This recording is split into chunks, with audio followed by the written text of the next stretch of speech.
travailles au salaire minimum avec pourboire puis tu veux t'acheter une propriété.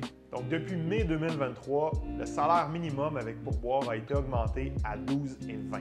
Donc, ce que ça veut dire, c'est que tu travailles à temps plein 40 heures semaine à l'année longue. Ça donne un revenu annuel avant pourboire de 25 376 $. Donc, si tu ne fais pas de pourboire, tu peux t'acheter quoi avec un salaire comme ça? En fait, tu vas qualifier pour un achat de 85 000 $.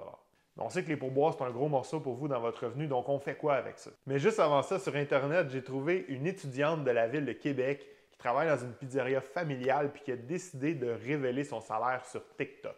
Je vous montre de quoi ça a l'air. Donc, dans une semaine de 21h30, elle a gagné un salaire brut de 829 $.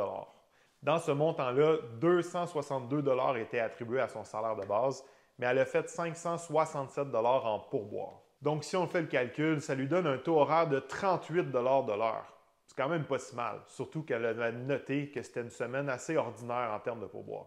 Donc, si on en revient à nos moutons, comment on peut s'acheter une maison quand on travaille à pourboire? Ce qui est important pour la banque, c'est la régularité. Donc, au niveau de ton salaire de base, il n'y a pas de problème, mais pour tes pourboires, la banque va vouloir voir 2 ans d'historique de pourboire déclaré. Si on reprend l'exemple de l'étudiante puis on l'extrapole qu'elle travaille à temps plein, ça lui donne un salaire de 25 376 $ de base, puis en pourboire, elle ferait 29 900 $. Donc, un revenu qualifiable de 55 276 $.